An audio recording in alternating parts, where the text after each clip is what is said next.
News 19 और आज का मतदाता टीवी में डॉक्टर विपिन वासनिक जी आपका स्वागत है। आप आयुर्वेद चिकित्सक हैं, बीएमएस हैं, पुनः आपका स्वागत है। डॉक्टर विपिन वासनिक जी, दो सवाल था। कोरोना काल के बाद पूरा विश्व जो है उसकी जो स्वास्थ्य व्यवस्था थी वो चरमरा गई थी, उसमें भारत में मेरा छूटा नहीं रहा। उस वक्त योग गुरु बाबा रामदेव के साथ साथ जो आयुर्वेदिक पद्धति की दवाइयाँ थीं, बहुत सारे लोगों को जान बचाने में कारगर साबित हुई। सवाल मेरा ये है कि वर्तमान में जो आयुर्वेदिक पद्धति की दवाइयों पर लोगों का विश्वास बना है, डॉक्टर विपिन वासनिक, उसके लिए मुख्य क्या आधार है? क्यों लोग इस पर इतना ज़्यादा विश्वास कर रहे हैं? ऐसा है, उसमें जो दवाइयाँ हैं आजकल बहुत गुणवत्ता के साथ बनाई जा रही हैं, पतंजलि की दवाइयाँ। और आज से पिछले 20-22 साल से 25 साल हो गए, मुझे यहाँ 21 साल हो गए काम करते करते। खांसी है, आजकल पॉल्यूशन बहुत ज़्यादा चल रहा है, पॉल्यूशन की वजह से खांसी, कफ, गला खराब, फीवर, ये सारा कुछ होता है। और लोग बहुत कुछ खाने के बाद आते हैं लेकिन उसके बाद भी ठीक नहीं होते, तो मैं उनको दवाइयाँ देता हूँ और विदिन ए वीक खांसी, जुकाम, फीवर सब बिल्कुल ख़त्म हो जाता है। हम काढ़ा और कुछ गोलियाँ देते हैं, चूसने के लिए टैबलेट भी देते हैं, और बिल्कुल इस पॉल्यूशन से उनको जो परेशानी हो रही है उसमें काफ़ी आराम मिलता है। डॉक्टर विपिन, सवाल मेरा ये था, आयुर्वेद हमारी बहुत पुरानी पद्धति है। त्रेता युग से ये जानी पहचानी जाती है। जब भगवान लक्ष्मण को मूर्छित हुए थे तो वैद्य सुषेण, आपको याद होगा, वो एक जड़ी बूटी लाए थे, उनकी प्राण बचा था। तो जो जड़ी बूटी की जो वैल्यूज़ है, क्योंकि आपने पूरी पढ़ाई की है, आज के इस युग में, 21वीं सदी के युग में उसकी इतनी ज़्यादा इम्पोर्टेंसी बढ़ गई है, उसके पीछे क्या कारण है? नहीं, ऐसा है, जब भी लक्ष्मण जी को मूर्छित हो गए थे तो उनको भी हनुमान जी ने संजीवनी बूटी ला के दी थी। सुषेण वैद्य जी ने उनको घिसके दिया था, तो एक आजीवन जीवन प्रदान किया था उनके लिए। आज भी औषधियाँ बिल्कुल मूलभूत रूप में हैं, बशर्ते कि वो प्रॉपर वे में मिल जाए मरीज को। अगर हमारा आहार, व्यवहार, सारी चीज़ें हैं जो हम रूटीन से अगर आयुर्वेद के अनुसार फॉलो करते हैं तो मुझे नहीं लगता है कि बीमारियां हमारे साथ आएंगी। और सीजन के अनुसार, ऋतुओं के अनुसार अगर हम भोजन का सेवन करें, ऋतु के अनुसार फलों का सेवन करें, ऋतुओं के अनुसार दिनचर्या का पालन करें, तो जो ऋतु के अनुसार जो बीमारियां होती हैं वो काफ़ी मात्रा में कम हो जाएगी। और इवन आंवला एक बहुत अच्छा स्रोत है विटामिन सी का, उसमें भी इतना अच्छा रहता है कि उसमें तो आयुर्वेद में तो ये कहा गया है कि यदि सीजन काल में पके हुए आंवले सुबह ब्रह्म मुहूर्त में मंत्रोच्चारण के साथ में अगर भरपेट खा लिया जाए तो पूरी साल तक कोई बीमारी भी नहीं होगी। ये इतना भी उसमें वर्णन दिया हुआ है। परंतु आज के भौतिकता युग में हम भौतिक सुखों का समावेश ज़्यादा हो चुका है, तो उसके कारण हम बीमारियों से ग्रस्त भी हैं। अब चाहे किसी भी रूप में आप ले सकते हैं उस चीज़ को, ये है। सर, जो आज के युवा वर्ग हैं उनके लिए सवाल है कि आपने बीएमएस कब पास आउट किया? मैंने बीएमएस 2003 में पास आउट किया। 2001 की डिग्री है मेरी। 2001 में किया। और ये फील्ड क्यों चुना आपने, आयुर्वेद क्यों चुना? नहीं, जब काउंसलिंग हो रही थी, हर आदमी के बच्चे का सपने कुछ अलग होते हैं, लेकिन जब जिस फील्ड में आपको मिल गया तो उसमें अगर आपने मेहनत नहीं की, किसी भी फील्ड में आप जाइए, सवाल ये नहीं है कि आयुर्वेद से मतलब है।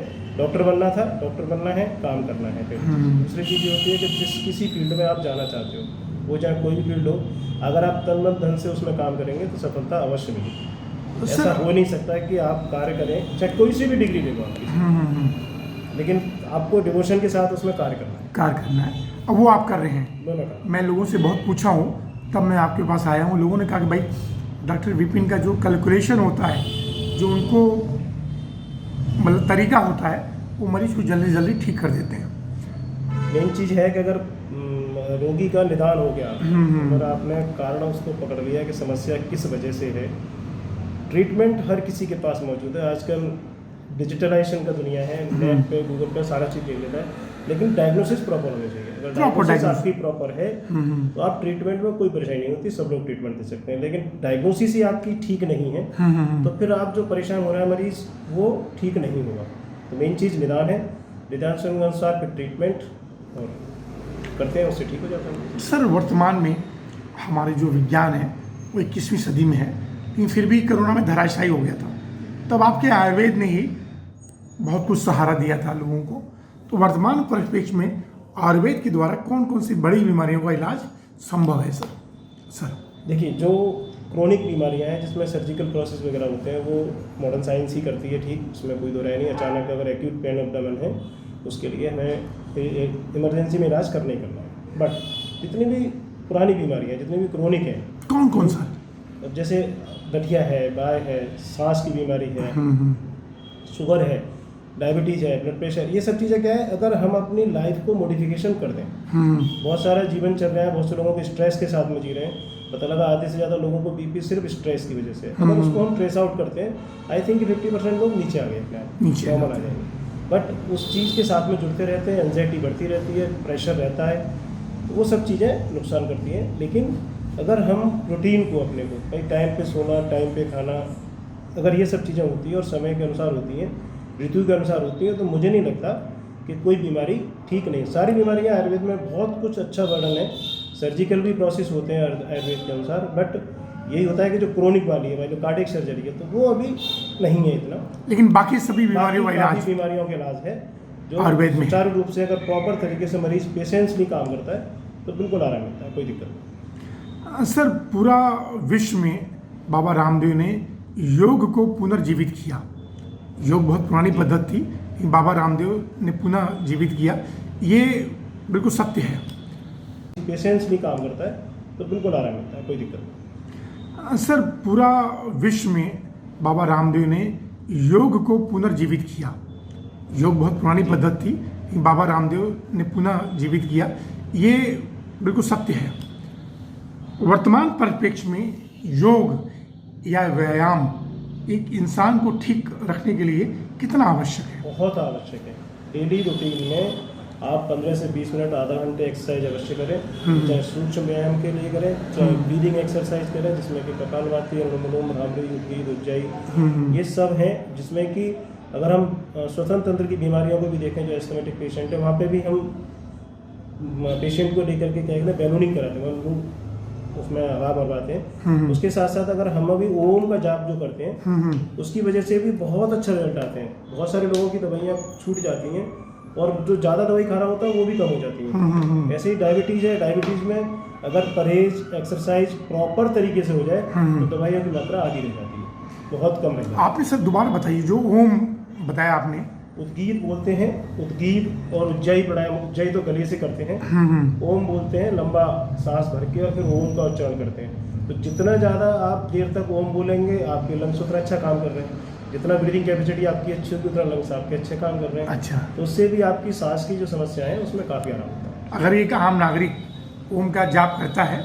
तो बहुत सारी बीमारियों से अच्छा बीमारी का फायदा होता है। इसमें अनुलोम विलोम भी शामिल है, जी जी, जितना ऑक्सीजन अंदर जाएगा उतना शरीर के लिए अच्छा रहेगा। जी जी जी। एक सवाल और भी था सर कि ये जो वर्तमान परिप्रेक्ष्य जहाँ हम गाजियाबाद है, गाजियाबाद पूरे देश का सबसे ज़्यादा पोल्यूटेड क्षेत्र है। तो यहाँ पे सरकार, केंद्र सरकार और राज्य सरकार से कुछ मांग करेंगे कि प्रदूषण को, पॉल्यूशन को कम करने के कुछ प्रयास करें? हाँ, बिल्कुल करना चाहिए। सरकार तो अपना, देखिए सरकार हम लोगों ने बनाई है, सरकार हमारे द्वारा बनाई हुई है। सरकार का जो सहयोग करना है वो हम नागरिकों को करना है, और नागरिक लोग ही हमें पॉल्यूशन से बचने के लिए, वो चाहे किसी भी रूप में हो, चाहे एयर पॉल्यूशन हो, वाटर पॉल्यूशन हो, साउंड पॉल्यूशन हो, इन सब पॉल्यूशन के जिम्मेदार भी हम ही लोग हैं सब। अगर सब मिलकर एक प्रण लें कि भाई हमें ये काम नहीं करना है, पॉल्यूशन है भैया, जहाँ हो सकता है कि जितना बच सकता है उतना है। ऋतु के अनुसार होता है परिवर्तन, बट सरकारों का भी काम होता है, चाहे नगर निगम के थ्रू हो, चाहे किसी और के थ्रू हो, वो सब काम अपने सुचारू रूप से करते भी रहते हैं। लेकिन उसमें हमारा भी सहयोग बहुत जरूरी है। पता लगा हम खाया पिया और सीधे सड़क पर डाल दिया तो वो भी एक पॉल्यूशन का रीजन होगी, उसकी जिम्मेदारी है। लेकिन सर एनसीआर सबसे ज़्यादा पोल्यूटेड क्षेत्र है, तो AQI यहाँ बहुत ज़्यादा रहता है, 300, 400, 250, 300 इस तरह से रहते हैं। तो उसके लिए गाड़ियाँ हैं, गाड़ी प्रॉपर सर्विस कराएं, ये सब चीज़ें, काफ़ी चीज़ें सब लोग जानते हैं। नहीं, जो पराली है उसका भी जो गांव में जलता है, पराली है, गांव से है, तो लेकिन अब जो फसल है किसान की, वो जो उनका सालों का चला आ रहा है, वो अब ऐसा तो हो नहीं सकता कि दूसरे पे वो करें, लेकिन पर्टिकुलर समय के लिए है, वो रेगुलर बेसिस के लिए नहीं है। पराली भी मान लो 1 हफ्ते 10 दिन का रहा, जी जी ठीक है, जी। उस समय, लेकिन जो रेगुलर रह रहा है उस पर काम क्यों नहीं कर रहे हम? 10 दिन के लिए क्यों परेशान होते हैं? तो हम लोग खुद जो है एक्टिव रहें, खुद एक्टिव रहें, खुद पॉल्यूशन से करें, बचाव करें अपनी जहाँ बचा सकते हैं, गंदगी को ना फैलाएं एक दूसरे की जगह, एक प्रॉपर जो वेस्टेज का मैनेजमेंट है उसको फॉलो करें, तो आई थिंक ज़्यादा बेटर है। डॉक्टर साहब वर्तमान में आयुर्वेद और कितनी ऊंचाइयों में पहुंचेगा? पतंजलि कितनी ऊंचाई पर लेके जाएगी? पतंजलि खूब ऊपर जाएगी, नई नई दवाइयाँ, नई नई चीज़ें। स्वामी जी सुबह से लेके सुबह 5 बजे से लेकर के और 9 बजे तक सबको योगा कराते हैं, और मुझे नहीं लगता कि आज से पहले किसी विश्व गुरु ने इस तरह से काम किया। उन्होंने योग को स्वास्थ्य के लिए, स्वास्थ्य के लिए, और वो जो सुबह कराते हैं उनसे करोड़ों पब्लिक योगा उनके साथ करती है और लाभ भी प्राप्त करती है। तो योग हमारे जीवन का एक अभिन्न अंग है, और इसमें हमारा देश ही नहीं पूरा विश्व लाभान्वित हो रहा है। और 21 जून को हम बाकायदा योग दिवस मनाते हैं, योग दिवस, और हमारे ये भी बाबा रामदेव की देन है, जो उनमें उनका सब पूरा एक वो है। तो करना चाहिए बिल्कुल, योग को नहीं करना चाहिए। योग करने से तो बिल्कुल सारी समस्याएं खत्म हो जाती हैं। मैंने खुद देखा है, बहुत सारे पेशेंट्स को दवा दी है, साथ साथ योग किया है, तो योग से आधी समस्याएं खत्म हो गई, दवाई छूट गई। जी यस, योग से आधी समस्याएं समाप्त हो जाती है। सर जो आपका क्लिनिक है, थोड़ा सा मैं चाहूँगा जो हमारे नए दर्शक यूट्यूब देखेंगे वो आप तक पहुँचे, किस एड्रेस पे क्लिनिक है सर आपका? मैं यहाँ पे पटेल नगर 3rd H37 में हूँ इस समय, गाजियाबाद। किस टाइम से किस टाइम देखते हैं? मैं सुबह 10 बजे से लेकर 2 बजे तक, और शाम को 5 से लेकर 7:30 बजे तक प्रतिदिन मिलता हूँ। सोमवार को सिर्फ सुबह मिलते हैं 2 बजे तक। राइट। तो सर एक आम मरीज को अगर कोई प्रॉब्लम हो, क्या क्या हो कि वो आपसे संपर्क कर ले? हाँ, मेरे पास आ सकते हैं आराम से सुबह 10 से लेकर 2 बजे तक। जैसे क्या क्या बीमारियां हो कि वो आपके पास आ जाएं? नहीं, कोई सी भी समस्या हो, एक बार शरीर की कोई भी परामर्श कर लें। समस्या हो। हाँ, परामर्श कर लें। परामर्श में कोई यहाँ पे कुछ खर्चा नहीं है, तो परामर्श के लिए आप आ सकते हैं। परामर्श के बाद देखने के बाद कि जो लगता है कि मैं उसको अच्छी तरह से ठीक कर सकता हूँ, तो फिर मैं दे दूंगा दवाई। ओके सर, एक बड़ा सवाल था। अक्सर देखा जाता है जो डॉक्टर लोग होते हैं वो बड़ी बड़ी कंपनियों की महंगी महंगी दवाइयाँ लिखते हैं। जो मरीज आपके पास आता है तो क्या उसको पतंजलि की ही दवाई से वो ठीक हो जाएगा? हाँ, लगभग 99% चीज़ें पतंजलि में सारी चीज़ें हैं, अवेलेबल हैं। हम सारी पतंजलि की दवाइयों से देके उनको ठीक कर लेते हैं।